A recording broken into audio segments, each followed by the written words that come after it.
Terima kasih atas kesempatannya. Perkenalkan saya Hilarius Melinda Kalisamusa. Di sini saya akan mempresentasikan pengoperasian dan kasus dalam industri kendaraan listrik. Yang pertama, pendahuluan adalah pengoperasian sistem ketenaga listrikan mencakup berbagai aspek teknis dan manajerial untuk memastikan pasokan listrik yang andal dan efisien. Tujuan utama pengoperasian adalah menjaga keseimbangan antara pembangkit dan konsumsi listrik. Selanjutnya, fungsi pengoperasian dalam ketenaga listrikan. Yang pertama, A adalah pembangkit listrik.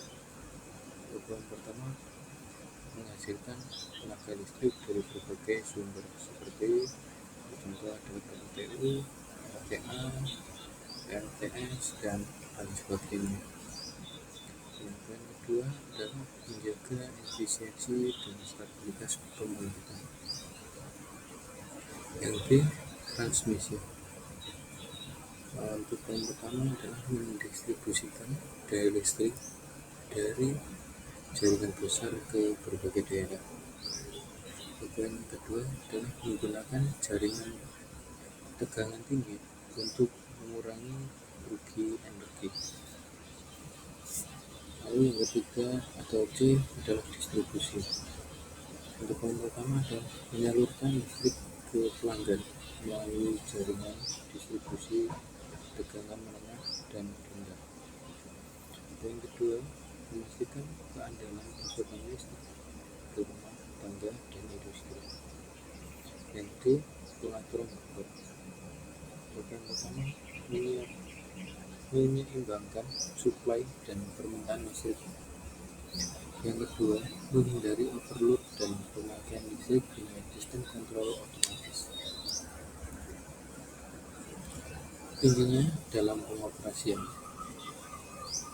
teknologi dalam pengoperasian yang pertama adalah SCADA atau Supervisor Control and Data Acquisition. Yang pertama adalah sistem pemantauan dan kontrol jaringan listrik secara real-time. Yang kedua, memudahkan deteksi gangguan dalam pengolahan beban. Yang kedua maksudnya lebih smart grid, jaringan listrik cerdas dengan integrasi teknologi digital serta terdapat meningkatkan efisiensi dan mendukung energi terbarukan. Yang C, Energy Management System atau EMS, mengoptimalkan penggunaan energi di industri dan rumah tangga, meningkatkan efisiensi operasional sistem tenaga listrik. Selanjutnya adalah kasus dalam industri ketenaga listrikan. Yang pertama atau A, gangguan pada jaringan transmisi. Untuk contohnya, pemadaman listrik di Pulau Jawa akibat gangguan jaringan transmisi. Dari contoh tersebut terdapat penyebabnya adalah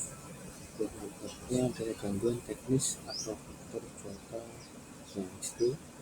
Lalu dari situ kita memiliki solusi dengan redundansi jaringan dan pemantauan secara real time. Dan B, overload pada sistem distribusi. Dan contohnya terdapat lonjakan permintaan listrik pada musim panas, dan terdapat penyebabnya adalah beban puncak yang melebihi kapasitas jaringan dapat merusak suatu jaringan tersebut. Yang solusinya adalah peningkatan kapasitas trafo dan distribusi beban. Oke, terakhir adalah efisiensi energi dan integrasi energi terbarukan. Contohnya adalah integrasi pembangkit listrik tenaga surya atau PLTS ke dalam jaringan PLN. Tantangannya di sini terdapat adalah fluktuasi daya dari sumber energi terbarukan. Untuk solusinya adalah penggunaan sistem penyimpan energi atau ESS dan smart grid. Nah, di sini kita masuk ke kesimpulan dari penjelasan ini adalah pengoperasian sistem tenaga listrikan yang baik sangat penting untuk menjamin pasokan listrik yang stabil, efisien, dan ramah lingkungan. Dengan penerapan teknologi canggih seperti SCADA dan smart grid, efisiensi dan keamanan listrik dapat ditingkatkan secara signifikan. Terima kasih atas waktunya. Mohon maaf jika ada salah kata. Terima kasih.